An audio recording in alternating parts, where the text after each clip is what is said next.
Write it all down. Mine is on my keychain. That's why I have this. Whoa.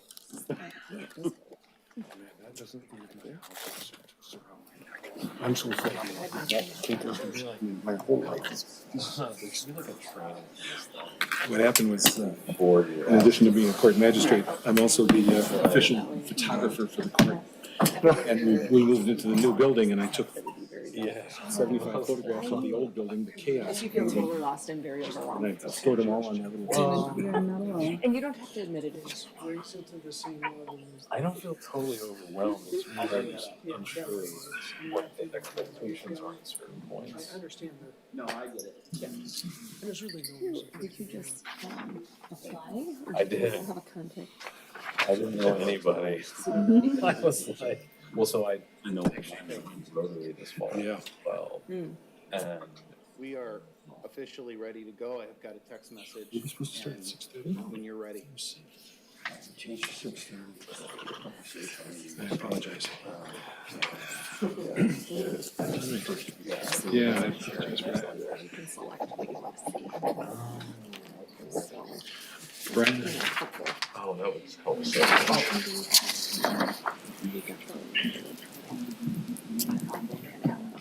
Thank you. I thought it was like down. All right, it is the starting time. Today is Monday, February the 13th. This is the regular meeting of the Meridian Township Planning Commission, which I am calling to order. Is this our full? Yeah, this is our full membership. First, I'll do the roll call. Commissioner McConnell. Present. Commissioner Brooks. Here? Commissioner Scales. Present. Commissioner McCurtis. Here. Commissioner Shrewsbury. Here. Commissioner Richards. Here. Commissioner Snyder. Present. Vice Chair Treesize. Present. And Chair Mark Bloomer, I am present. All are present for this meeting. Let's start off first with public remarks. I understand that we have Mr. Fedowa here today.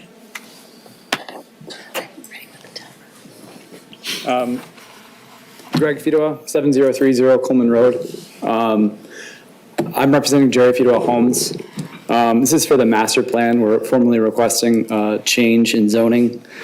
I'm talking about the parcels at 5921 and 5929 Oakmas Road. Currently, they're vacant lots. They're currently zoned RX, both parcels, and we're requesting them to be zoned as multifamily. There's currently a drain easement that runs along the side of one property. And our intention is to add some row housing. We feel like it's a good infill project. It really wouldn't add too many units as far as the grand scheme of things. There's multifamily across the street. And we hope to have your consideration if you have any questions. Can you give me an idea of where this is located, other than the address? Yes, so it's north of Hazlitt and Okemos. It's up on the left side. Okay.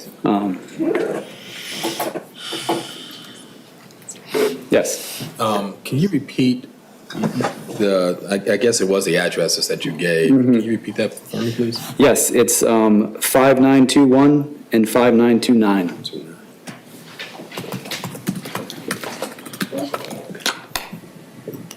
And you've given documentation to Mr. Schmidt about this, is that correct? We've talked about it briefly in the past. We haven't had an application yet, but. Well, I'm not sure you need an application, but you Okay. should probably let him formally know that you would like this considered as part of the master plan, so he's got it documented and we don't forget about it. Okay. Any other? Are there any other questions, comments? Just for clarification. Sure. When you said 5921, 5929, what street is that? Okemos Road. It is Okemos Road. Yep. Thank you. Thank you, sir. Thanks. Are there any other members of the public who wish to address the board at this time? No. All right, so we'll close the first set of public remarks. Agenda item number 4, approval of the agenda. Is there a motion? So moved. Moved by Commissioner Tresize. Is there a second? Seconded. All in favor? Aye. Any opposition? No? Tonight's agenda is approved. Item number 5, approval of the minutes of the January 23 meeting. Is there a motion for that? Move to adopt as submitted. Support. Supported? Is there any discussion? Any corrections or amendments to the minutes? Well, that's a first. All right. All in favor of approving those minutes, say aye. Aye. Any opposition? There is none. The minutes are approved. Communications. There is a letter that was included in the package from Countryside Estates. Any commission members wish to comment about that letter? I was just trying to get an idea of where Countryside Estates is. I got the idea that it was somewhere along Van Atta, I believe. But if I could get a better idea of where that is. I think I actually looked it up, but I don't know. Well, we don't have the author of the letter here. Perhaps they're watching from home and they can give us that information. I can look into that. I'm sure that'll come up in conversation again. They are asking about the USB, and at some point we will be discussing that. But if I can get that here, if you want to hold on a second. Okay.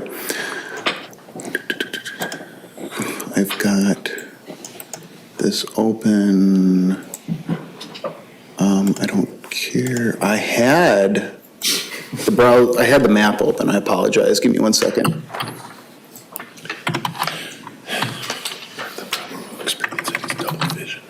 It's driving me crazy. So the letter itself describes it as Van Atta Road, Newman Road, and Country Drive, and Knightsford Lane, Chipping Lanes. Those are near the intersection of Newman Road on Van Atta, I believe. Let's see. There's Van Atta.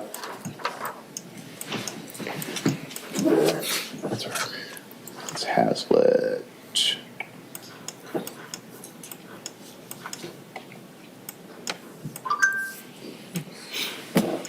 Oh, it's north. Yeah. North, okay.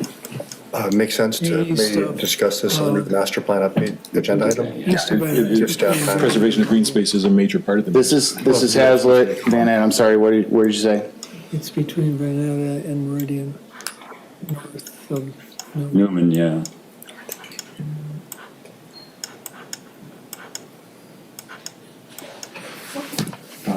This is Chipping Camden, that's Newman Road. So you're talking about in this area here? I think there might be a subdivision layer there that'll show you countryside.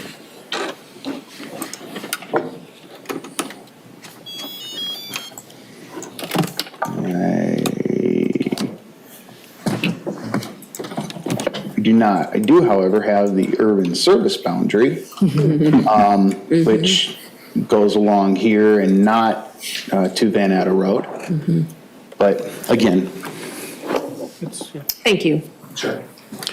Commissioner McConnell, you had a comment about this? Just that I think we have a discussion on the urban service boundary down in our agenda, probably under the master plan update, so.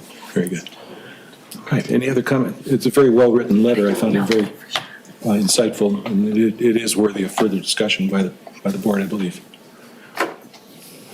All right. Are we discussing it now, or should we wait until? I agreed with Commissioner McConnell. Let's hold off until we get to the master plan discussion. There is a second letter from Michael Eschelbach.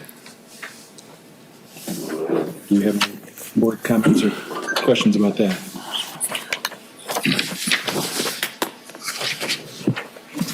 Just for the public, that's a reiteration of the request to consider a zoning change on properties on Dobie Road near the Faith Lutheran Church. Yeah. We've discussed a couple of times, it's been presented to us. We also have a copy of the letter that was originally sent to us in December concerning this, which has been shared with the entire board. All right, very good. All right, public hearings. There are none listed. Unfinished business, we have none listed. So.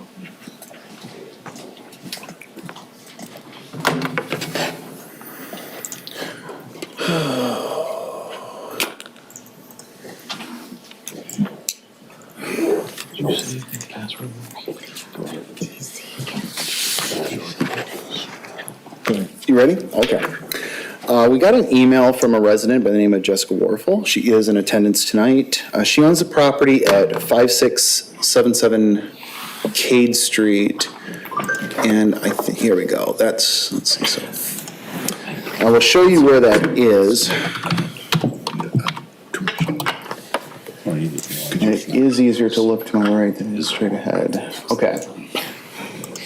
I'm also going to turn on the zoning layer, and I'll illustrate, I think this is the easiest way to illustrate what Ms. Warfel is saying.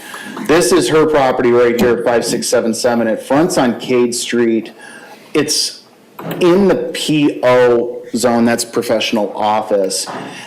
Everything to the south of her is all zoned RB, residential. That's what her property is shown on current land use as residential. It's being used residentially, not commercially at all.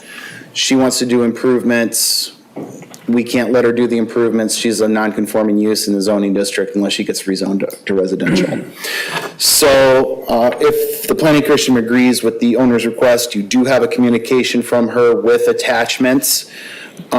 We would recommend initiating an administrative rezoning to rezone the property from PO to RB. Quite frankly, it looks like something that could have been done on an old school drawing with a pen that was too thick.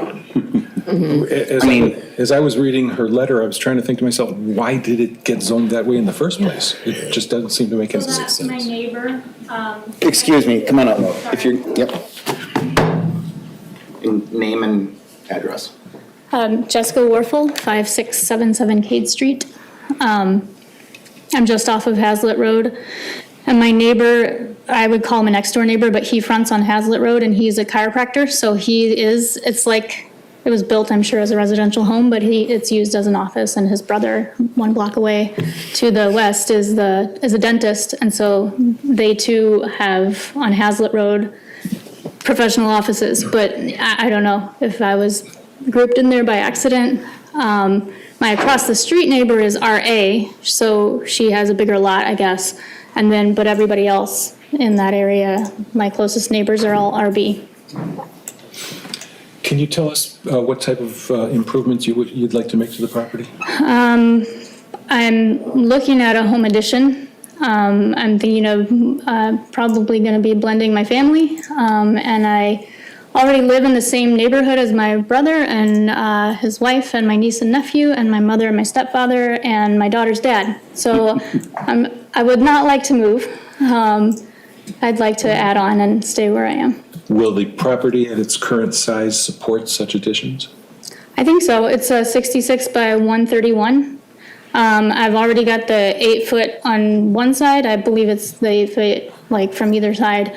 My house is 22 feet across, 24 feet going back.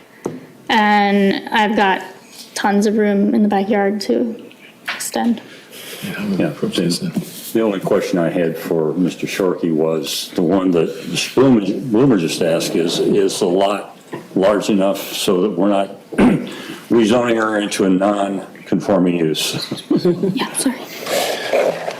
I did look at the size of the lot. It seems okay from that perspective. I can't speak to the setbacks or anything like that. I understand that, but I mean, I was just afraid that if the lot was, I drove by it and the lot appeared to be small, but it was narrow. Yeah, 66 across. Okay. But my house is like on the left side of that lot, so Yeah, even if I go a little, So let me demonstrate, if you haven't seen our parcel viewer, you can do nifty things like this.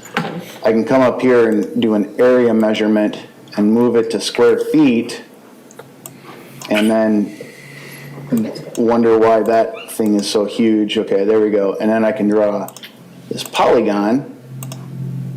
Oh, that's cheating. It's useful. So 77, 47, that's a rough measurement. We'd have to get, but that's close. Okay. It is in character with the rest of the lots on Cade Street. Oh, I understand that, yes, I agree, so I have no dispute with the Mr. proposal. Sharkey, could you step up, please? Oh, I'm sorry. What is the staff's recommendation for the board's procedure at this point? If you're amenable to her request to initiate administrative rezoning, I think you could do that with a motion, and we would work with Ms. Werfel and begin the process. Thank you. Commissioner McConnell? Before we do that, I think it would be helpful to remind us of some of the key terms, administrative rezoning versus what other kind of rezoning, the difference between changing a land use designation in the master plan versus a rezoning. I've been at it a while and I'm not all that crystal clear. I know we've got some newer folks and maybe. This is not a future land use map request. This is the current zoning and the regulation, the land use regulation on the land. From a master plan perspective, I think she's okay. From a zoning perspective, she can't do an addition onto her property because the zoning ordinance says she can't because she's zoned professional office, and a residential use in that is a non-conforming use, and you can't expand a non-conforming use. So that's the difference. The future land use map is a 20-year plan. It is not a code. It's not an ordinance. This is not that. This is a zoning ordinance. This is our day-to-day bread and butter, our nuts and bolts. But I think the question is, are we going to see this again, or is this something that the staff can handle and we're not going to see again? No, you will see it again. It is a rezoning. Right. We are asked, the request is that it be initiated by the township rather than an application from the applicant. Which saves a fee for the. This is correct. This is correct. Okay. We as staff see her point that this looks like a map error at some point in the past that just got codified. Curtis? I don't know if this is more of a comment, it's more of a comment than a question, but it seems like, I mean, this is a residential property. it somehow ended up as a PO zoning. It seems like common sense to just move in and rezone it as, is it RA? RB. Or RB? Because all the other houses, I drove by it too, all of them are houses. It just makes sense. Because right now, it's like, this work will be in an island. With the exception of the other, kind of professional business. Staff sees it exactly the same way, yes. Mr. McCurtis, would you like to make a motion on that?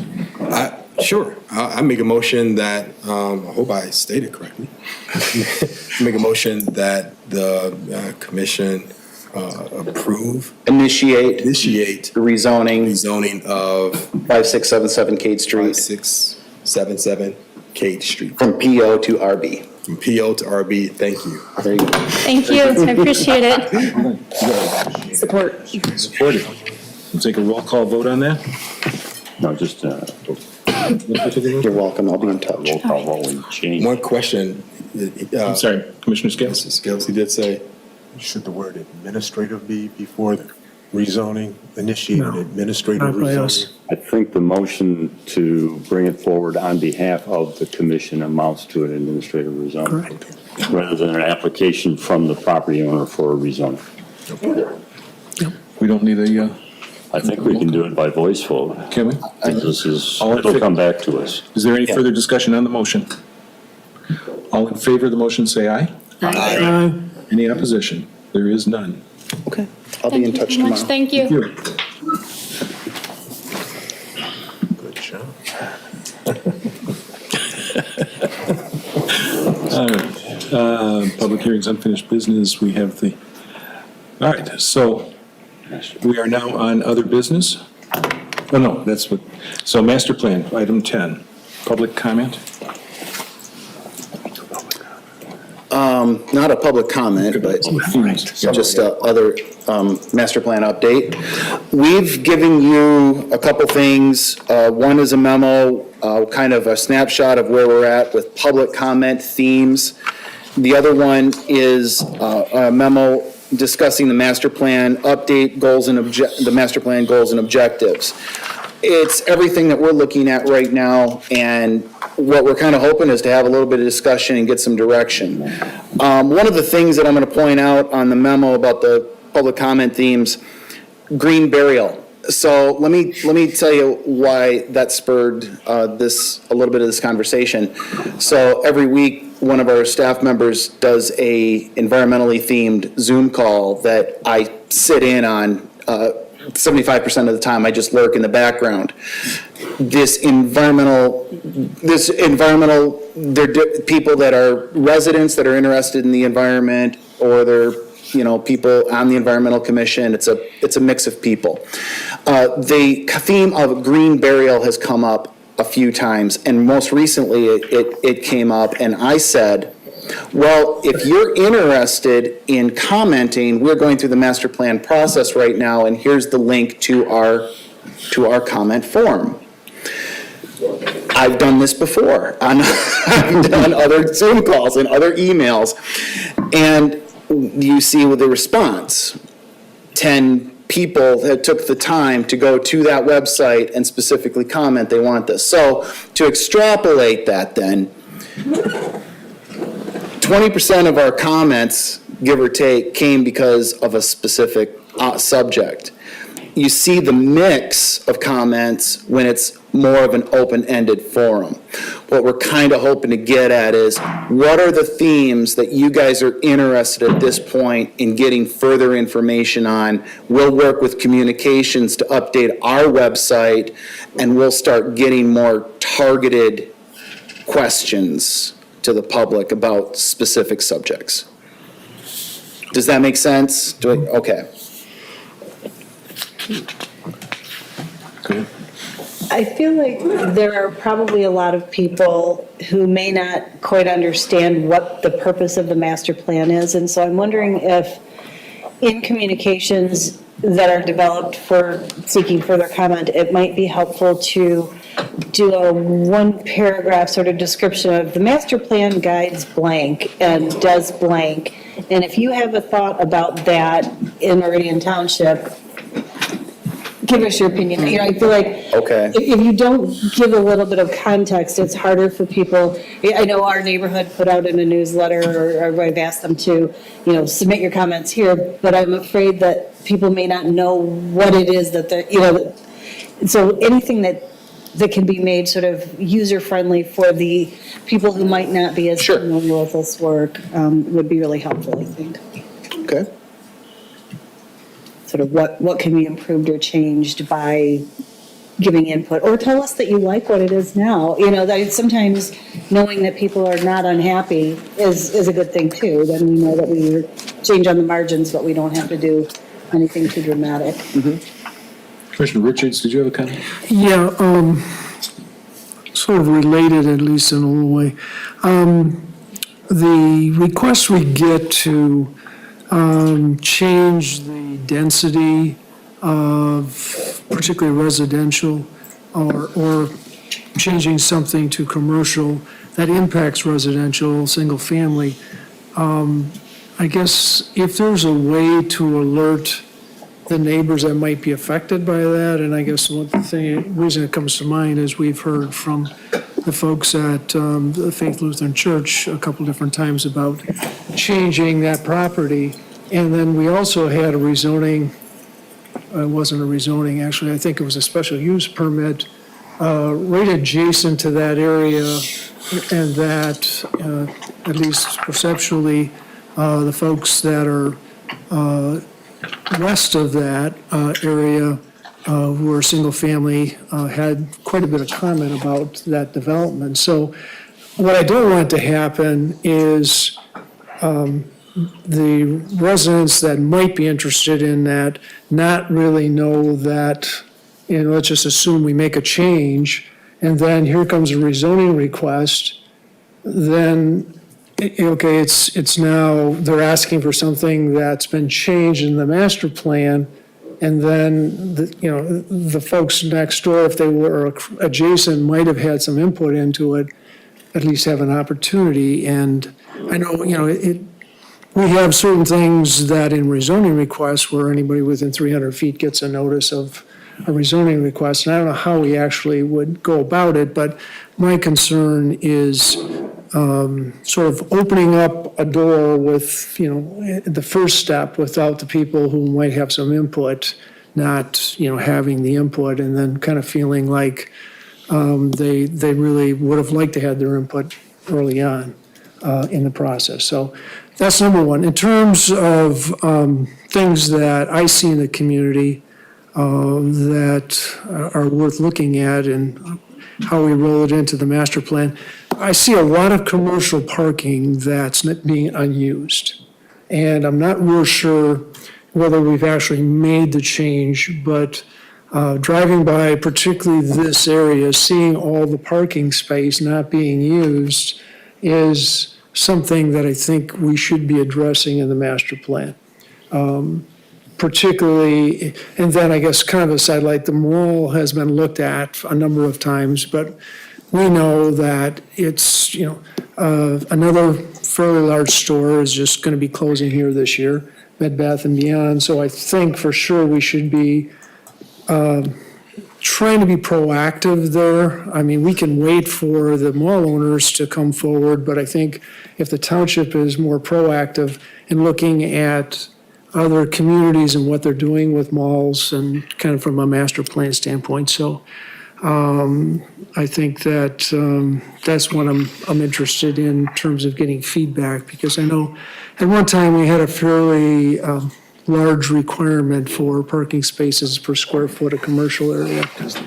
Another thing that we saw a comment about it tonight, but urban service boundary and moving that, I think that's a real hot topic that I think we need community reaction to that, I think, so that we're not just hearing from, we really need to take a look at that. And there's a lot of history there. I agree with a lot of what was written about the urban service boundary and the communication there, but I think that we should get some feedback on that.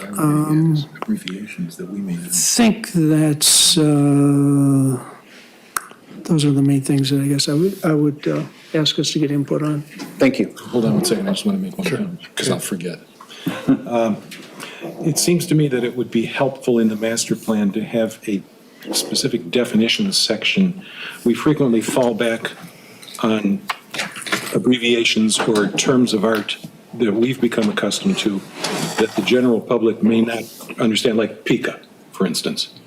There probably aren't, 10 people who really understand what that means, and that includes the board members.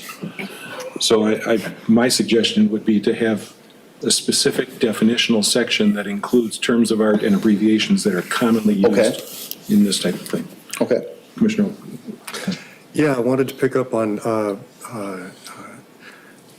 Jerry's first point about let's make sure we're thinking about unused parking and particularly focusing on the mall. I think you're spot on those. We have heard from planning staff of their own interest in looking into our parking ordinances, and I think have that on some to-do lists. So I think we're going to be seeing that. But I was also going to mention that 2022 annual report that Manager Walsh sent out a couple weeks ago had some really interesting discussion about conversations that Director Clark and Director Schmidt have been having with the ownership of the mall and some of the deparceling changes of, and it'd be really good for us, I think, to kind of focus on that at some point, either hearing from them on what those discussions are, because in some ways you could argue that the existing master plan really focused on those three PICAs, really, and the mall was kind of, well, we hope at some point in the future it does something that we would like. But if the new ownership of CBL is really committed to this idea of downtown, walkable downtowns rather than the traditional closed mall, then, let's make that part of our master plan. Let's decide how we feel about that. And if reducing parking is one way to get there, yeah. So. I also agree that fiddling around with the urban service boundary seems like something we want to take real careful, close thought on how it came to be the way it is and all those issues. It's going to be a tricky one. Any other comments? I'm sorry, I'm confused about, so what are we offering comment on at this point? So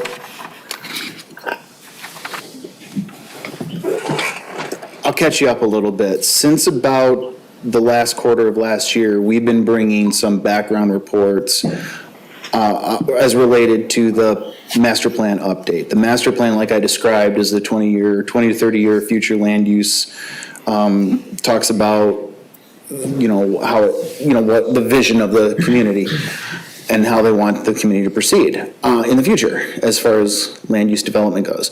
So what we have in front of you today is some recommended some of the important topics called out in a memo from Assistant Planner Chapman, and you've also provided you with the existing goals and objectives from the current 2017 master plan. So the goals and objectives relate, when I look at those are one of the things I look at on a rezoning request. I look at the future land use map, yes, but how does this fit into our goals and objectives? We had a recent rezoning and I called out in my staff report, we call for infill development, and that in my eyes qualified, and I mentioned that in my report, that we were fulfilling a goal of the township master plan. What are the goals then that you want to pursue in the next 20 years? That's the kind of conversation I'm trying, the kind of recommendations I'm trying to get to. Okay. Is this conversation we're having right now also, are we also including the community that sent the letter on the USB? Yeah. Is that part of this conversation? Because I know because that letter, it did concern me. It concerned me because our residents moved in that neighborhood, wanting a specific environment, a specific, the aesthetics and all of those things. And then if where, I don't know how the township's looking, but they feel like the township or what have you is looking to encroach upon that by having the, going past I'm messing up the term, what they were against, the boundary there. Right.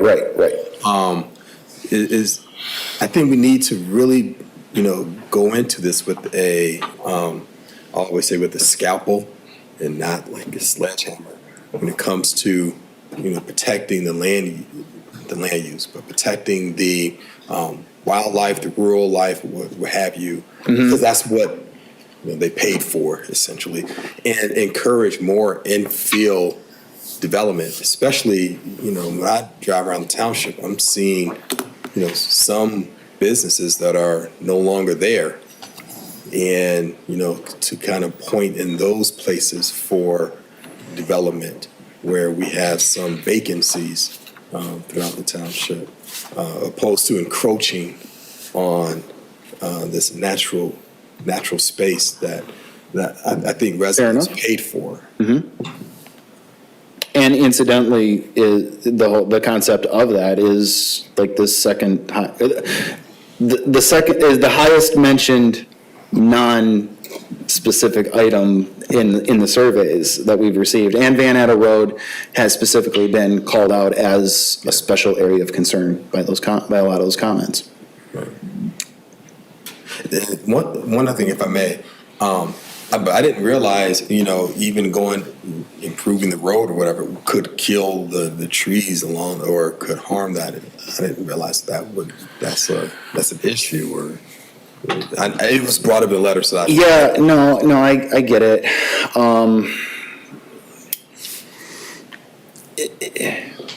It can. You take a road, you pave it. You've got to you've got to build it up on the outside, and the road department does have jurisdiction within their right of way. Right. And I get that. That's a point that I've heard a lot. Different places I've been. Hey, let's come in and pave your gravel road, and you actually get opposition. Part of it is that very reason. Because of the aesthetics and the natural environment. Absolutely. To preserve. Absolutely. Sure. Under number 8 in your list, increase of mixed uses, I think we ought to expand that to also include preservation of existing mixed uses. What can the township do to have businesses stay where they are? And I'll give you a personal example. The neighborhood I moved into when I moved there had a pharmacy and a grocery store within 500 yards. Neither one of those exist anymore. They are vacant buildings. That we had a mixed use that died. And I think there ought to be some kind of a mechanism for the township to review that to try to encourage businesses to stay when they already exist. Or be replaced by an equivalent.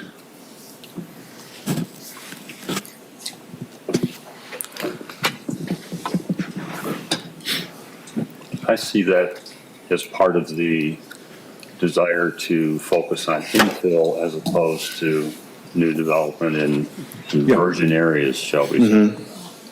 And I know that our planning department, I know that our economic development department does focus on those areas and try to get people in. It's a question of how do we get them, who's interested. It's a financial issue. I think we ought to look at what kind of incentives we might be able to come up with as a township to encourage some of that infill development as opposed to tearing down a building and building a new one or changing the entire use. And I think that's a legitimate part of the land use determinations that we get into. But it is not something that the township in and of itself can decree. Oh, no, you can't. Financial conditions prohibit. Right. And that's the other thing with the USB. Determination was made, 15, 20 years ago to establish the utility service boundary in hopes of preserving the eastern part of the township. That in and of itself places burdens on that property for property owners and limits to what they can do over and above the zoning. So there is a weighing on that, but I think if the township residents, and not just those that live there, but those in the township as a whole, support that, it's worth continuing, and we should do that.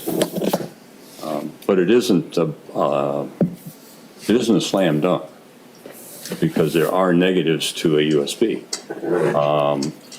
There are also some significant increased costs for the township utilities to expand beyond that boundary. So, I mean, there are a lot of pieces to weigh in on that. But a tweak or two may be in order, given the rather strange configuration of the USB at this point. But nothing, I would not recommend a wholesale abandonment of it. Fair enough. Commissioner Scott? Thank you.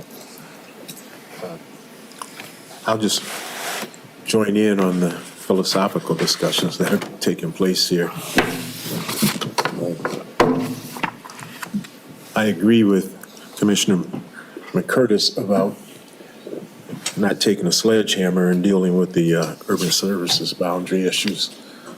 I've dealt with these urban services boundary issues from all sides, from a trustee on this board back in 2012 when we first really delved into this, to being a Ingham County Road Commissioner and dealing with the trees that we're talking about. Right.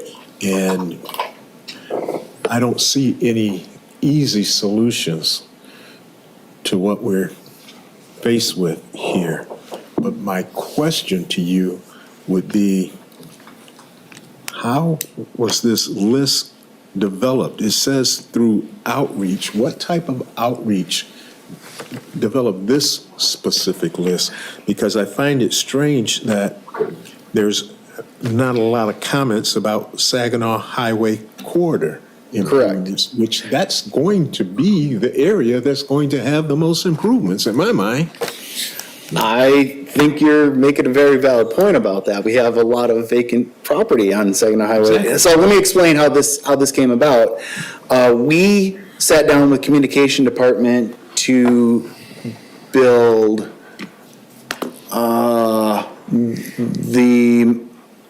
the website that is being used.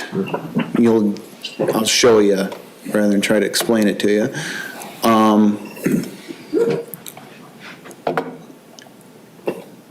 Let's see, not master plan documents, planning zoning division, where, master plan page. So this is from Community Planning Development. Staff is looking to update the Meridian Township Master Plan. To learn more about the master plan and send us your feedback, visit the master plan page. And then here's some paragraphs about what it is we're looking for, welcome any and all feedback. Here's the master plan form, and then this is what people are clicking on about 50 times so far.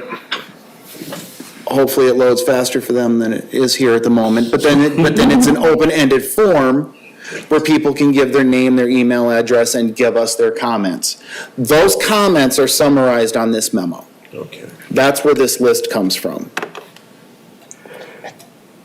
So from that perspective, it's worth mentioning wetland, open space, natural area preservation. I kind of lumped all those together. That's been mentioned 6 times. Non-motorized transportation, viability and safety, that's come up multiple times. Lake Lansing Marsh, Hazlet improvements, that Hazlet core area, that's come up multiple times. Redevelopment of Meridian Mall, that's come up multiple times. And then you see from there it goes 2s and 1s and 1 mention, 2 mentions, things like that.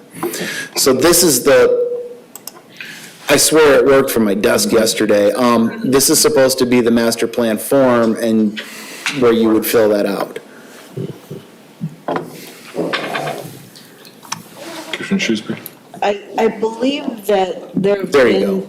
updates or notices in Meridian Township, emails and communications that are Yes. inviting. So it's not like somebody has to know where to go and Yeah. click that, but, and I don't know, when I lived in Lansing, I was on the planning board, we were doing a pretty major revision of the master plan then, and we held a whole bunch of community charrettes, and we had people at tables doing all sorts of things, and I don't think we're doing that kind of a revision right now of this plan, so I'm not sure that multiple community meetings are advised right now, but I'm wondering if there is any, if we could set aside time at a future meeting where we did some of that sort of outreach to push to say, we're going to have a public hearing on, tell us what you think, or, I'm not sure public hearing is the right thing, but a sort of a community forum for listening or talking, and it may generate the same people we've heard from already, or it may get, some media interest perhaps of putting it out, not just in Meridian Township publications, so you're reaching the people that you already reach, but trying to do something a little bit more. Something before we have a draft that we're actually presenting, say, here's our plan. Okay. Sure. This is your opportunity to share your thoughts. Here's the boundaries of what we're kind of wanting to hear from you about, so that they're not coming and telling us something that we don't have any ability to change or that isn't part of the master plan, but sort of, I'm just thinking a little bit more active promotion may help a little bit if our fellow commissioners would be interested in hearing that sort of thing. And it might also generate more written feedback from people who aren't able to come, but if it's promoted more broadly than just the normal Sure. channels that we use. And that's the other side of this. I explained where the website came on, but Commissioner Shrewsbury is right. It does go out in township communications. The link has been pushed out in various formats. I said, I've put it out in the different communications I've had with different people. Again, that's how we got so many comments about green burials. You can link that in with open space preservation, technique, concerns. So the challenge is getting that word out. We want to tweak this now and make this more specific.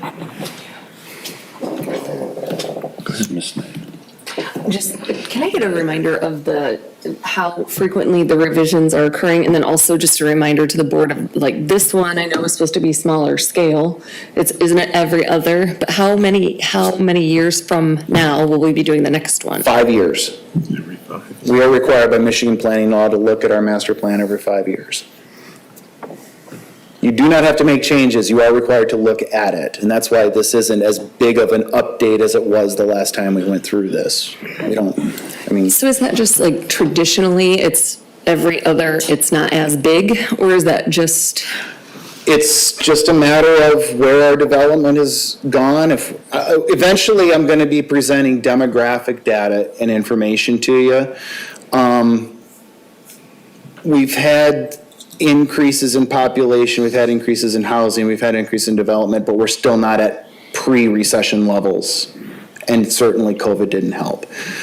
So looking at the last 5 years, the feeling is that we haven't really changed character in 5 years. We have things to change, to update. Yeah, I'm sorry. Pre-recession 2008 or? I'm sorry. You said pre-recession numbers. Does that mean 2008 recession, or does that mean the 2020 recession? 2008. Okay, all right. That's the one I lost my house in, so that's the one. Okay. So we haven't returned to what those pre-recession levels were? No, that's an accurate statement.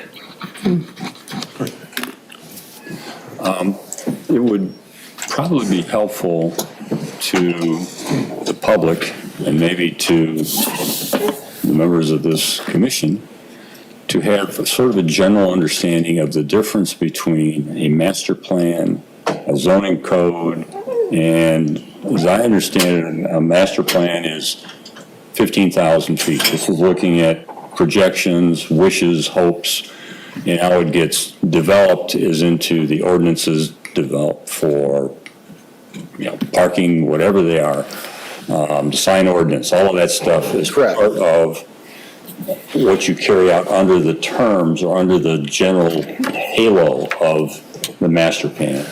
The master plan gave a recommendation in one of its goals and objectives to consolidate our residential zoning districts.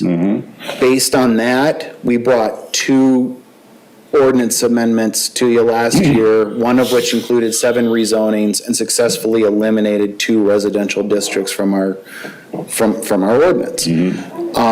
It was very positive feedback and was very well done, and we achieved a goal of the master plan. So yeah, the goal set us in action with specific actions, and then those actions have the rule of law. If I understand correctly, and I think people should understand, the master plan is not self-enforcing. It's simply guidance. This is correct.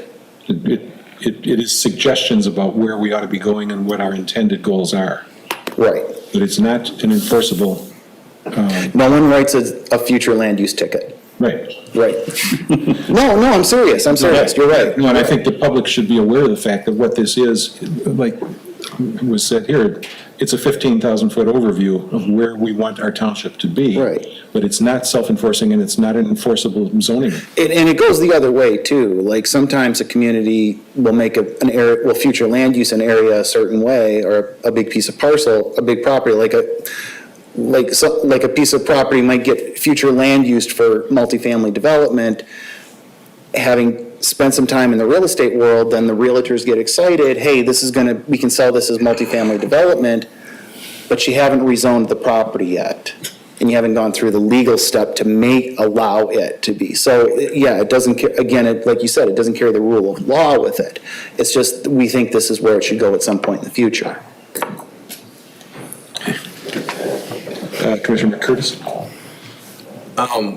This is probably a little bit outside of what you were just discussing just now, but still, one of the things in here, when I was reading this over the weekend, it talked about ensuring that new residential developments are safe and that sort of thing, and they have the list here. I'm looking at the page now. When I drive around the township or ride my bike around different neighborhoods and things, there are some neighborhoods that are dark. And when we talk about safety or walkable, there are some neighborhoods that are dark and that don't have sidewalks. I know, a lot of people walk with their flashlight in their subdivision and that sort of thing. Is that something that we can add to our? Absolutely. Because we don't have street lights in some neighborhoods. Some neighborhoods are just dark. We don't have street lights, and then we don't have sidewalks. I know there's one neighborhood that I used to live in. Some had street lights and sidewalk, but the other half didn't have any of it. Yep. And it creates, even especially for our young people that live in those neighborhoods too, it creates a risk. I think that's a worthy thing for us to look at, where possible, install streetlights for public safety. My street has sidewalks. The question of how we're gonna do that that'll be addressed later, but the goal of the township is to increase safety by increasing light. I think it's a very good point. And not just for new development in terms of residential development as a subdivision, but existing. Correct. Okay. Commissioner Scales. I was going to ask,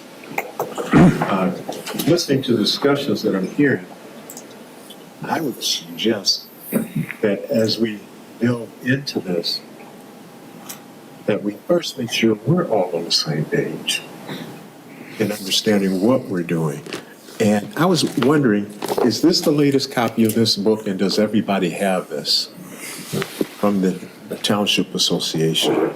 The name of the book is The Township Guide to Planning and Zoning. It's a very thorough document that is, I found, extremely helpful. And the other one that I found extremely helpful is Planning and Zoning Essentials, which is also put out by the Michigan Association of, this is put out by the Michigan Association of Planning. It would be nice if we had something that everyone was using to draw from, so that we'd have the same understanding of some of the terms. I heard somebody else mention that earlier. Reference streetlights. We have some issues with streetlights. We have a process and a procedure in gaining streetlights where you have to have 50% plus one residents within a subdivision to agree to have streetlights. We have residents that don't want streetlights. They consider it light pollution. I mean, we have to take these things into consideration. So I think we really need to get to a level as a group that everybody's on the same page, the same understanding of where we're at currently, so that we can figure out where we want to go for the future. So I believe we definitely need to have some shared baseline data.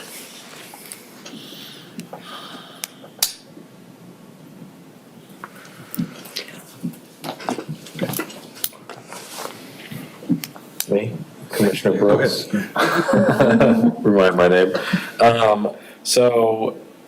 Okay, I just have a really basic question. So what is the mission of the Planning Commission in relation to this document? Like, once it's instituted? Once it's instituted, once it's there? Yeah. The Planning Commission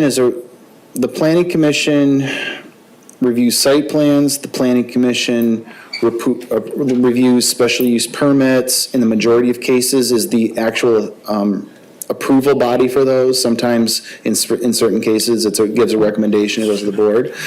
The Planning Commission makes recommendations on zoning changes and land use changes, Those are all reviewed in light of the goals and objectives and future land use map as applicable from the adopted master plan. Okay. The master plan is the creation and writing of the master plan is the responsibility of the Planning Commission.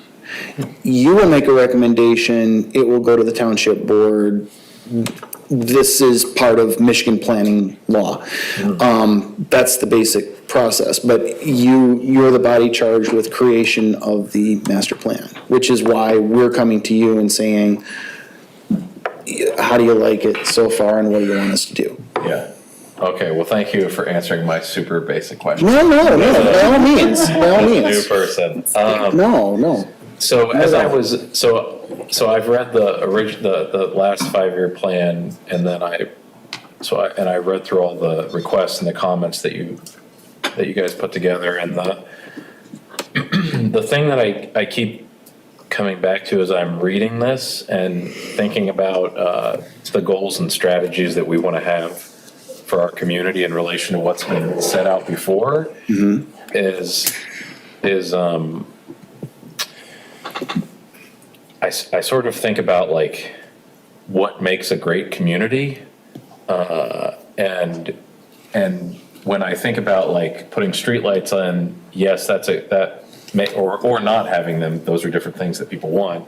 That's one thing, or like reducing parking lots, that's something else. But the goals that I think about with the township are like, do I want an engaged community? Or do I want a community that's going to be like actively participating with one another in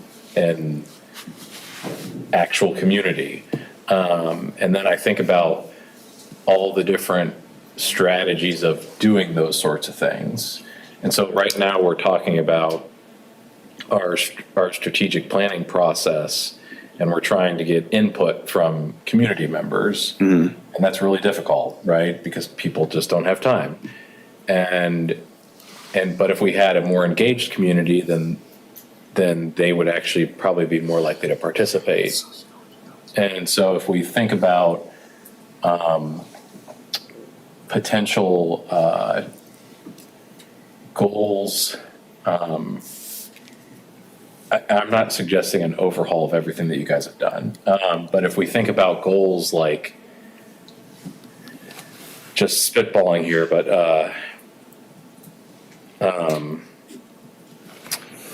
developing a process I don't want to go there. Creating better engagement in our community, or cross collaboration between neighborhoods. Something like that might lead to these other larger things that we're sort of talking about. What was the second one? You said cross collaboration. Collaboration, thank you. So as you guys were talking about, and I'm going to shut up here in just a second. When you all were talking about why are certain properties not getting developed, that kind of made me think about in the strategic planning process that we potentially need a goal or vision or objective that says, like, if something is beginning to deteriorate, then that should initiate a process of evaluation of that property that then leads to refinement, essentially. So an example of that is that the Hazlitt, or the mall. So like, as the mall started to deteriorate, then we needed to say why. Then what's the possible solutions for those things? And then how do we actually build that into a strategic plan so that when something like that does occur, which it's going to, then that kicks off an initiative that then strategically realigns that property with the goals of the township. I'm going to stop now.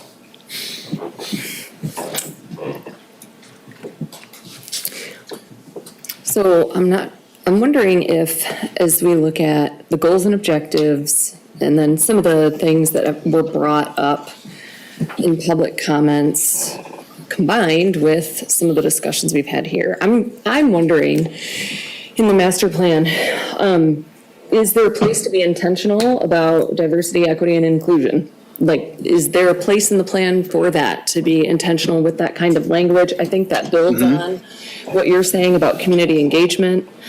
I also think that gets a little bit to the heart of why the feedback we're receiving is 20% about green burials. That's not to say that that's not an important topic, but, you know, when the only place where citizens can access the ability to provide input is just online, and maybe they're getting opportunities via email, that's just one place. I mean, how many of us just ignore the emails? You know, like, our email just overflows. So even if you are somebody who would consider yourself an engaged citizen or community member, it's very easy to just miss that stuff. So I was looking at some of the intentionality in other communities behind DEI initiatives, and, you know, one of the ways that information was gathered was along the lines of what Commissioner Shrewsbury was mentioning in Lansing, where it's like physically people are present gathering input at places like farmers markets and things like that, where, you know, interest can be built in other ways that are in person rather than just in these online spaces. So I felt that some of the themes of the limited public comments that we do have also, to me, could potentially be born of the need for some intentionality towards looking at the diversity of our township and being intentional about practices that provide for some more equity. So things like affordable housing here, potentially the mixed-use developments, park preservation, grocery store near Jolly and Marsh. Yeah. You know, is that a food desert situation?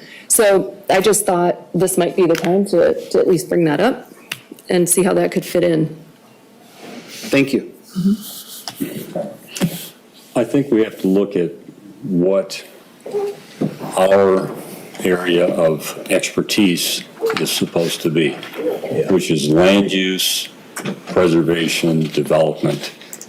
And while I agree with many of the comments that were made, I'm not sure that those types of efforts come out of a document developed by a planning commission as opposed to the township board in general, which is where I think it belongs. But there are elements that we could, from a land use standpoint, that would encourage that. Something like pushing or encouraging affordable housing, encouraging maintenance of buildings, encouraging multi-use or multiple use of areas. I mean, that stuff can fit in there without going beyond the land use, which is our area of operation. Could I just respond to that really quickly? I don't mean for the commentary about DEI to to be, pie in the sky idealism. I'm just looking at the goals and objectives of the master plan as they already exist, and they are pretty broad, the 15,000 foot view. And I'm talking, to me, language is so important. And so just tweaks to our language to direct what our priorities are as a guide for how we want to operate as a township is all. I don't anticipate that the Planning Commission is going to be able to solve all the problems of Meridian Township. That's not, I think that there is space though in our master plan goals and objectives to just be intentional about the language we use and about serving residents across a wide demographic and I agree with you, and I didn't mean to imply that those aren't important goals. I'm just thinking they have to be incorporated, or they should be incorporated in such a way that applies to land use. And we can't get too broad because the master plan is not going to address those issues, but that should be addressed in an appropriate area. But I don't have a problem with including intentional language as to that type of area and DEI and affordable housing. A number of those things are entirely appropriate. What I'm just saying is we can't focus on those as opposed to the land use requirements that we're involved in. I'm delighted to hear my fellow commissioners talk about broadening and diversifying the input that we get on the plan. I'm wholeheartedly in favor of it. I was noting that there is a discussion plan for March 7th. I think here, kind of focusing on one of our PICAs, the Oakland's PICA. And that seems to me like a great opportunity to get folks who are thinking and participating to have some input on the master plan. Be great if there was a similar event in Hazlet. I mean, there's a whole lot of stuff going on in Hazlet. There's vertical construction and stuff, and it'd be great to somehow, I don't know, ribbon cutting or whatever it is, to encourage people to look back and see what the plan said and what's getting built, because it looks a lot like what the plan said. Not so much in Four Corners yet, but we're going there. But and I also agree that the other corridors like the Saginaw corridor and the mall are not addressed in our current plan, and I personally believe they need more emphasis than they currently than they got last time around. Just a practical solution, maybe thinking about what you were saying at that event or at farmers markets or things like that, if it was possible to put together a flyer of some sort that had a QR code that people could scan and just give input on a mobile device, that would be an easy way to pick up more people. I hate to suggest tactics because there's all sorts of. No, tactics are. But if you're looking to get things at events, it's sometimes easier to have something that they can do immediately, either take with them like a card or something that says this is how you do it. And similarly, I was thinking too, perhaps QR codes at the CATA bus stops. If that's possible, I don't know if it is.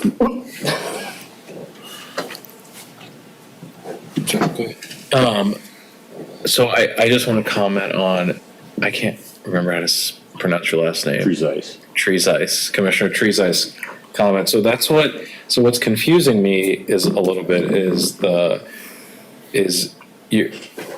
that you said that we're focused on land use and zoning, but then when I hear the idea that we're focused on the goals and objectives for the township, then it seems broader than zoning and planning. And so that's what I'm confused about. So maybe somebody can. I think the goals and objectives are within the area of land use, zoning, and maintenance, if nothing else. As a planning commission, that's our area of expertise and our area of authority. There are a lot of other things that could go into a township strategic plan well beyond land use issues, and should. But I think this is not a strategic plan on a broad stance for the township. It's a strategic plan and a master plan for projections and desires as far as land use for the next 5, 20, 15 years, whatever. One thing I would throw out there is something we might want to look into is because the mall is an important center of our township.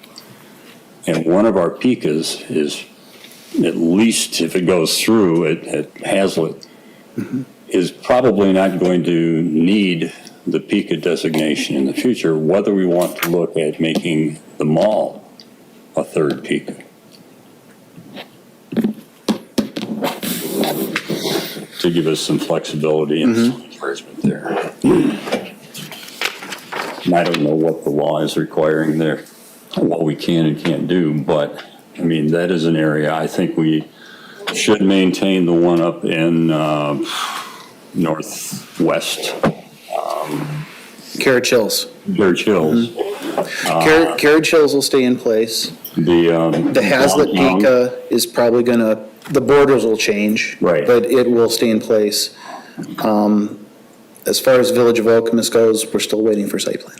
Yeah, but I would think most of the Hazlet one may not pika.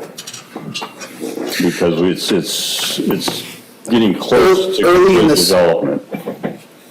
Early in this process, there was a land use subcommittee that we had a meeting with, and one of the comments that came out of that meeting, that's where I'm coming up with this, I'm not just making that up, was that that Hazlet Pika would change, but not necessarily have to go away, and it might go further up Hazlet Road. We'll talk about it. Though. Okay. We'll talk about it. Yeah. We'll talk about it when time comes. But that's the kind of conversation that they had. Okay. So not to continue on this line, but so does the township do we have a strategic plan that's different from the master plan? The township board adopts goals on an annual basis. Okay. And the township administration also has departmental goals that are very explicit. Okay. And where are those all derived from? Where do they start from? Those are internal to the board and to the township departments, right? I mean, the board sets those policies. So the board, They get feedback from department heads, but yes. so they set annual goals though, so that the board sets annual goals, and so how do they determine those? Amongst themselves. Okay. These are the basis for evaluating staff all the way up and down throughout the organization. Keep in mind, the history of this is that the previous master plan was established in 2005. The next one was 2017. The 2005 was a carryover all the way up to 2017 because there was a failure to make total agreement in making any changes.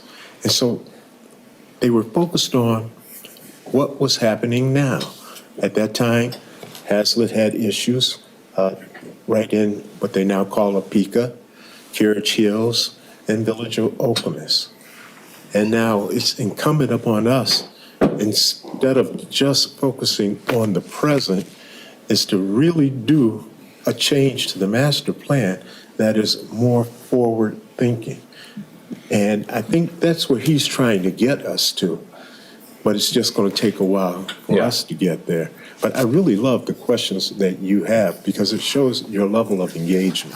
I appreciate hearing that.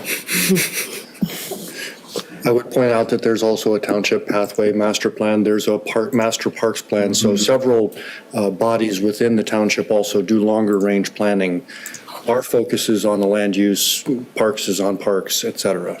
Yeah, no, I appreciate that. And I think I'm just trying to understand like the hierarchical nature of the plans in terms of what rolls up to what. And so what I guess I'm like, so I just feel like the master plan, does like the Parks and Rec group pull from the master plan? Or do they The master plan, tandem? I'm sorry. one of the things that we've done is go to all the different boards, we have a lot of different boards and committees. Different staff members have gone to all of those at different parts of this process. We'll go back again. Transportation Commission is having a special meeting next week, and it's not the point of it, but the second of two items they're talking about is I'll be bringing this back for this discussion with them. In turn, then, the master plan will refer to the parks plan, the climate sustainability plan, the non-motorized plan. It'll refer, so there is an interconnectivity, yes. Okay. All right, thank you. Any other comments or questions? Mr. Sharkey, anything else you'd like us to hear? Is it perfect? I've got a lot of feedback, and I'm very pleased with this conversation. Thank you. I guess I feel like I'm also still a little confused as to some of the, just some of the elements of the current goals and objectives in the master plan, because if the focus is, I know as a board, our focus is on land use issues and permits and all of that administrative type stuff, and just following the letter of the law, the Michigan zoning and enabling act and all of that, and making sure we're in line with that. But there's things in here like 5, maintain essential public services. 5C, maintain quality library service for the community. 5B, maintain police, fire, and ambulance service to all areas of the community. That's, yeah, we don't have anything to do with the libraries. We don't, I get it. There are some comments like that, and you find that in a lot of master plans. I'm not gonna, pretend otherwise, but, yeah. So I'm just saying that because I think perhaps, at least for me, some of the confusion might come from looking at how the document already exists, seeing that language, and thinking maybe it's more broad than it actually intends to be. I don't know. Well, and, you go through a master, just speaking from my own experience, you go through the whole process of getting all this public input, and then, if you're lucky, you get a few hundred surveys. If the library keeps coming up, you better mention it. I'm just saying, you better, but it doesn't mean that we have land use control over the libraries, or we can do anything about it. But you better, if 24 people take the time to mention your libraries, you better bring it up. I think it's fair to say that if you look at the memo from Assistant Planner Chapman, the kind of, what I think they're calling most important topics are pretty much those that are most directly related to planning. They're basically drawn from 3 of the 7 chapters, and they're all pretty planning kind of items. So a lot of the other stuff that is in the section on parks or on preserves and public safety is not among that highlighted list. So in some ways, I feel like that memo is recommending an abridged version of the plan. Focused. Goals and objectives, right? Page 20. At the extreme, simply adopting that list as a subset of the 2017 goals and saying these are the ones that we want, put them in bold, would make for a much smaller document, and much smaller in scope and much smaller in length and stuff. So I guess at this point, in terms of feedback to staff, are we interested in something that's that cogent, or something in between that short list and the stuff? Are there bits and pieces in the old existing master plan that aren't on that list that we would like to see? I guess this says that this reflects the recommendations of staff of the things that you believe to be the most important moving forward. I don't know if there's any insight you want to share with us about why that subset of things was selected as opposed to some of the other things on the 2017 list. That might be helpful for us to sort of make that decision, or say, I think this ought to be pulled up into there too. And I don't know that we need to do it tonight completely, but Well, one of the things to bear in mind, and I think we've shared these with you, there have been other public survey documents done. I know that, I think in 2021, the township it was previous to my time here anyway, township went through a strategic plan with big public input. We have all the survey data from that. We have the input that we have. We went through the bicycle, the bicycle friendly application last year that we got the honorable mention for. There was a large survey effort behind that. So we have data. And a lot of that I think we've shared with the Planning Commission in the past. We'll do it again. Some of that comes out of those documents. And then some of this comes from what's good in the 2017 plan that we can bring forward. And through the combination of those sources, Assistant Planner Chapman and Director Schmidt came up with this. Now, I'm not trying to pass the buck. I wasn't directly involved with this particular memo. That's why my name's not on it. So I cannot give you more specific about that, but I know the sources of the data and where they're drawing their conclusions from. thank you. Could I put a very fine point on two of them? So I look at Chapter 7 of the existing plan, and I can see that in Section A, implement sustainable energy, et cetera, numbers 3, 5, and 6 are on the hot list. Number 7 is basically the one that Commissioner Richards was talking about earlier, explore methods through ordinances or by providing incentives to upgrade their parking lots and landscape to increase tree cover, et cetera, et cetera. And then in Section B, develop township policies to balance and manage growth. The second one there, the self-assessment toolkit, is what I would love to see us do. So there are bits and pieces in there that are worth looking at and saying, is that among our top priorities, or how would we implement it, kind of thing.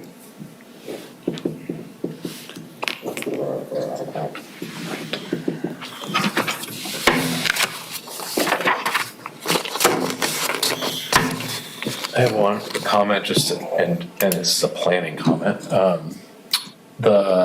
As I was looking at the Grand River corridor improvement area, and thinking about that, I was thinking about like the Meridian Township as a whole, and I was like, I don't know if there's ever been a pursuit of like an Okemos Road or a Marsh Road corridor improvement. But the reason I'm asking about it is because there's the major Hazlet town village, and then there's the Okemos village, and then there's the Jolly Road and Okemos intersection down there. And that's a main corridor that connects a lot of local businesses with the residents. And it just struck me as a potential development space. Marsh and or Okemos Road. Yeah, the north-south corridor basically that runs through the whole township. I was thinking mainly I know some people who work at Jackson, Nashville, and it's like there's that huge corridor basically where people are going north-south, and No, I think that's a really good point, and that's the kind of thing we'd like to see. That's actionable. We can do it and measure that. Yeah. Keep in mind that the south side of Jolly Road is Allen Township. Yeah. oh, okay, That is truth. all right, Keep that in mind. okay, well, thank you. I don't have the borders memorized yet. Bill? Something else I saw in the annual report, I believe, was discussion of a TIF capability for our current corridor improvement authority. I think the board took action on that recently, so again, a nice piece for us to consider when we're thinking which corridors and how, is to make sure that we're well informed of what that is and how it works and what capabilities that gives the CIA in terms of doing things, so that we can make sure the master plan is supportive of what they're trying to get done with that. Good point. Commissioner McCurtis? No, I'm all set. Thank you. part of the problem that we're facing is that the master plan has to be by its nature somewhat independent of current economic conditions. And we've just gone through a major blow to economic conditions over the last 3 years, which set everything back. But that shouldn't change the ultimate goal, which is what's produced in the master plan. And I think people can get sidetracked thinking, well, how are we going to get this business in this corner here? When the real goal is, how are we going to get any business under the circumstances to develop in this area? That's the difference between a master plan and a specific goal for a specific location. And I think we have to make it clear that that's really what we're talking about here, is the ultimate set of goals. So I totally agree with that, and that's where my questions were coming from as well, because I was thinking about, as COVID happened, how much did it, I mean, it reshaped the workforce.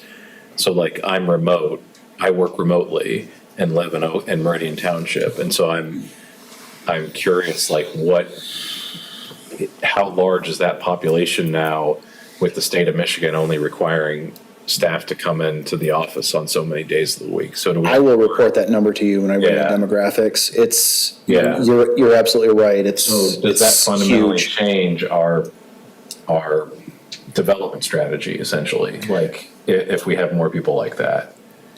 I think the question I would ask you is, do you think that's going to continue for the next 20 years, or are we eventually, that's the question. Yeah. Those are the types of questions. But what that might tie into is a part of the master plan that would, for instance, increase access to internet communication. Correct. It might also encourage some modification of the zoning laws so that you have more choices in an area. It isn't all professional office. It could be the multi-use type operation in a zoning area, so that you have the flexibility. If you don't have the office space needs, you can relatively easily, without going through a whole zoning change it to a different use, which could make us more flexible, shall we say, in the future. Are you partly getting at the idea of like what makes a community a preferred community for somebody who can work from home and live anywhere? Is that kind of also what you're getting at? I'm sorry, I'm just trying to clarify. Yeah, that's fine. Yeah, no, I'm just thinking out loud, basically. I think that that's relevant because you're right. A lot of people suddenly are working from home. I mean, that was a very sudden shift in American society where it used to be that, you know, you got a job and then you found a home near your job, you know, within a reasonable commute. But now, I mean, you can live anywhere in a lot of fields. You can live anywhere and work from home, in some cases full time. And I think that that's a real consideration in terms of keeping this a prime community that people will choose to live in even when they don't have to, because they can live literally anywhere because they're working from the desk in their home. Yeah, so that makes me think about, and what you also commented on was, so if we take the woman earlier who wanted to rezone her residential property, or from Office to professional office. Yeah. So in a flexible zoning environment, I mean, so if the population is more flexible in the future, where people are remote, or they're working another job, maybe they have their own business at their house, are there options for that within the zoning laws so that people could open a business out of their house and work remotely, or et cetera? Maybe it's like the size of a business matters, or Well, it could also be that it's not an open, you can do whatever you want here, but to streamline the process to allow a different use in there rather than going through a full ordinance change and amendment to the zoning code. yeah. Just to provide flexibility and ease for the person that owns the property within reasonable limitations. Sure. I mean, that's part of the goal of some of the form-based code that we're working on to allow flexibility. The building has to be certain specifications in general, but the utilization is not controlled. So you could have apartments, you could have businesses, you could have a lot of different uses within that form-based code, as long as the buildings met the requirements of the code itself. With your scales, you look like you're formulating a question or something. Did you have a comment? You look like you were about to say something, I'm sorry. Okay, just thinking. Any other comments or questions? Mr. Sharkey, thank you. Thank you. It's a good conversation. I appreciate that.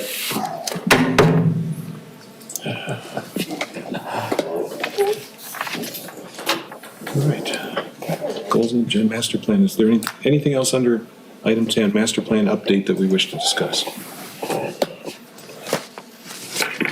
No? All right, then we'll move on to item number 11, reports and announcements, township board update.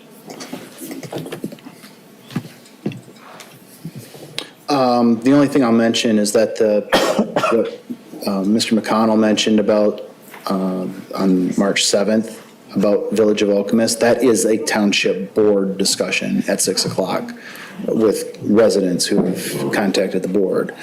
It's not just an open forum, it's a board meeting. But other than that, we have a few things that are coming up, and I'm sure you'll hear about it more specifically in a couple weeks. I happened to attend the February 7th meeting of the Township Board. The Environmental Commission was on their agenda. At that meeting, they did take up the issue of the recreational marijuana ordinance as a discussion item. It hasn't been formally introduced. It's plenty of steps and things, but the township attorney was present for that discussion, and so they were talking about the licensing arrangements, and it's much more detailed than we got into here. But at one point, there was discussion of the drive-through prohibition and the degree to which that would or would not impact sort of curbside service, the discussion that we'd had. And it sounded to me like maybe the thinking had changed or definitions had changed, but they were suggesting that the board consider only in-store access. And I felt like we came to a different conclusion, so I was just hoping that. I think our discussion was whether this prohibited curbside delivery from there, not whether it prohibited it. I mean, it was whether that could still be done, and we thought, based on the existing rules, it could be. If the board chooses to make it in-house or inside only, that's their choice. They can do what they want with our recommendation. But I didn't see the meeting, so I don't know. How does that affect people that are incapacitated and can't get out of a vehicle to go into a? That was the point that the clerk was making in that discussion. And it sounded like the answer was no. The way it was,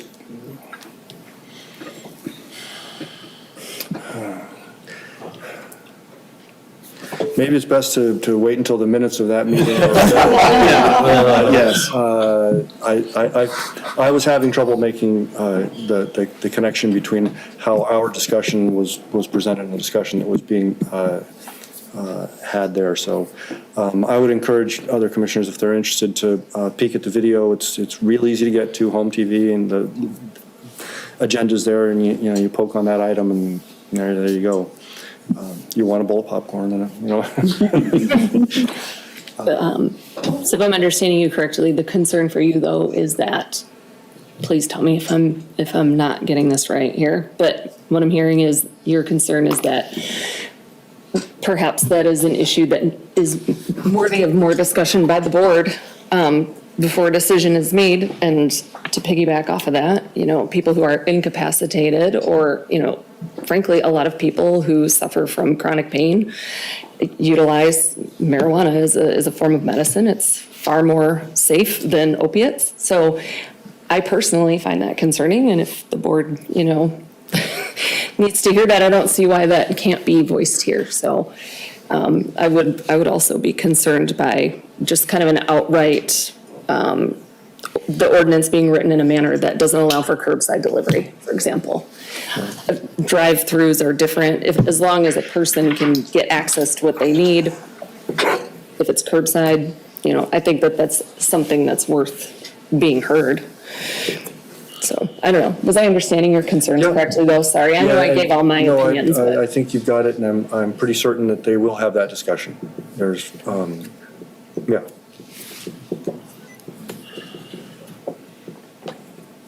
Anything else? How about liaison reports? Go ahead. I went to the EDC meeting last week because Commissioner Scales indicated he could not, so I figured I'd go for my last meeting.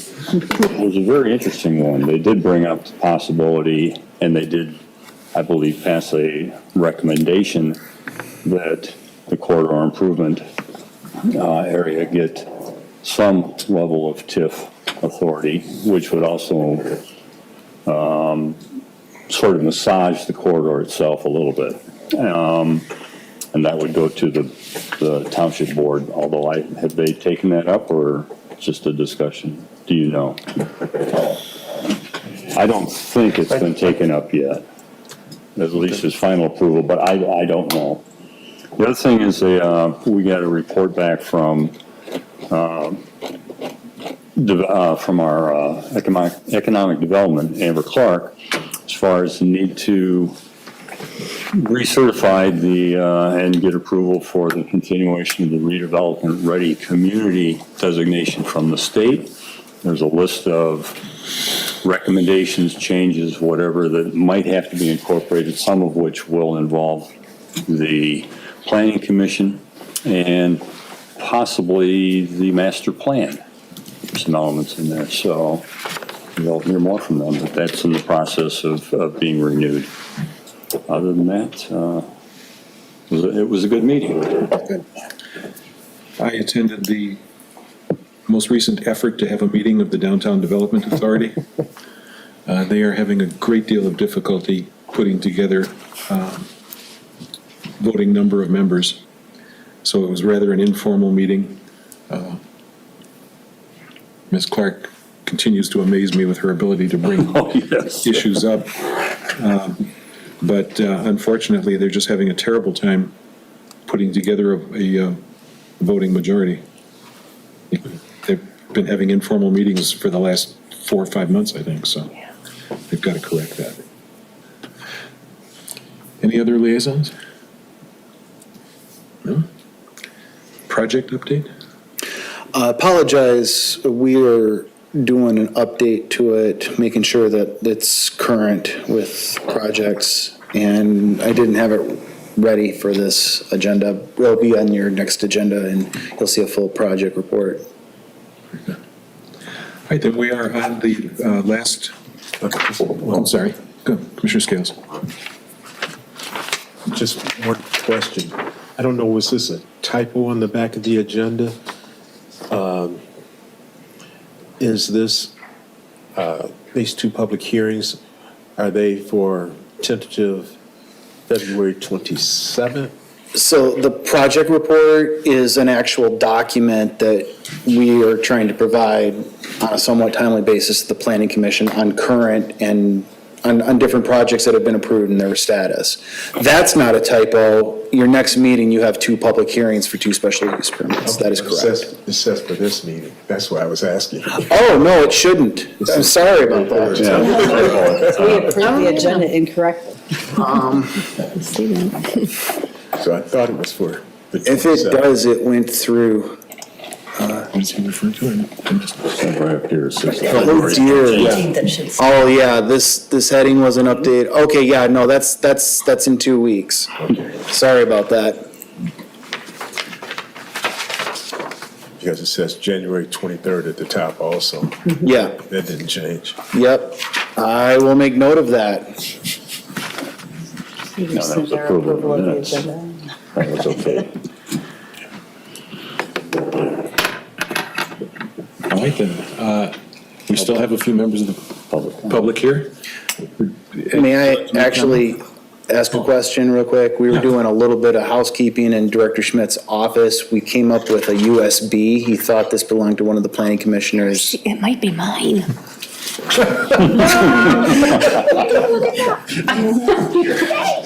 That is mine. I can get rid of this clunky mouse. I'm done. Very good.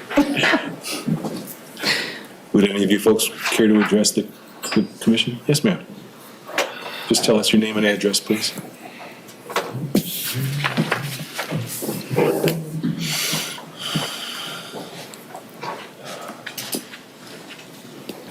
Yes, hello. My name's Cecilia Kramer, 4560 Oakwood Road here in Okemos. And I just wanted to, just a bit of housekeeping here too. On your agenda, in your packet documents this evening, you got a copy of a letter from our council president, Mike Eschelbach, who's sitting over here. And that letter also had an accompaniment of our letter from the Faith Lutheran Church, which was sent to you in December. Many of you, some of you, were not on the Planning Commission at that time and may not have access to that December document, which we thought kind of explained our issue for Faith Lutheran and the density issue in the master plan. Some of you, many of you, weren't even on the Planning Commission when this came up a couple of years ago. And here we are still trying to work through the process to deal with the density issue on that parcel. So I wanted to make sure that you all were aware that you now have passed out to you earlier this evening the second and third pages of that document as a handout, a special handout tonight. Thank you. Thank you very much. Go ahead. This is not related to the last comment, but I do want to point out something, at least historically, that has been an operating procedure, I guess, that doesn't appear to be followed, and I think we just need to, in the most recent past year, and that is when, under public comments, public remarks, we're answering questions of the person who is making the public remarks. Now, that's fine when, it's kind of a congenial thing, but I've been associated with the township long enough that when we start doing that, then, and questions come up in the future that are kind of pointed questions, I think we're going to find ourselves obligated to answer those questions. And in the past, what's happened is we say, this is an opportunity for the individual to make a comment, but as in terms of those of us who are part of the commission, we don't comment on their comments. And even clarifications, that whole thing, it just opens up. And again, it can change. I mean, if we want to do that, I think you just have to be aware that when you get into land use issues where there's multiple sides and quite a emotion gets into things. I mean, it's just for the sake of keeping things to public comment, and for us now for the commission to discuss the public comment, that's fine. After public comments end, and if the issue that the public comment is made about is on the agenda or after all the agenda items, for us to talk about it, that's fine. But at least in the past, that's been pretty much the standard guideline that moves the meeting along. And that doesn't mean afterward we can't individually talk to the person that made the comment to clarify a point. But and in some cases in the past, the staff would say, well, if there was a comment made, the staff can answer the question after the fact, that sort of thing, or we say, well, get with the staff, they have the answer, and they will, answer your question for you. Just, I guess I felt obligated to make the comment. Thank you. Any other comments or issues that the panel wishes to raise? All right, so the last thing that, I'm so sorry. I have a quick question because we've gotten public comments on this before. Is it okay to ask? I just have a question about earlier tonight, the request for administrative rezoning versus is this different? I'm trying to understand. I'm just trying to understand procedure here. So, because the request to change the density with regard to the parcel, I think it's next to Faith Lutheran Church, or it says the entire parcel. Anyway. That, what Faith Lutheran is asking for is a change to the future land use map. Okay. That in turn would justify the rezoning that they have previously asked for and was denied on basis of the future land use map not agreeing with the change. Thank you. Can you repeat that again? Right. The resident asked for a change in the zoning so that it would immediately affect what she could and couldn't do with her land use. What Faith Lutheran is asking you to consider is a change to the future land use map in the master plan. That does not have the power of ordinance. However, the zoning ordinance, and this is planning law, the zoning ordinance has to be based on the master plan. So when we look at a rezoning, the first thing we're going to look at is the future land use map. In 2020, 2021, before my time here, Faith Lutheran applied for rezoning. That rezoning was denied, and the reason given was that the rezoning was denser than the future land use map called for. What they're asking you to consider, when we get to the point that we are making future land use map changes, that you consider changing their property to a different designation that would support their requested rezoning. Okay. thank you for the question. Thanks. Thank you. Any other questions or comments? Okay, and we are now. I have a comment. Go ahead. Whoever sent out the list of meeting discussions and the video times and things of that nature, if that was you, I'd like to say thank you. That was extremely helpful information. I know I asked for it, and I appreciated it being done. That particular task was Director Schmidt. I'll pass your appreciation along to him. Thank you. I second. Just for it. Yeah, I did the other thing, but. Is there a motion to adjourn? Some, Second. All in favor? yeah. Thank you, everybody. Have a good evening.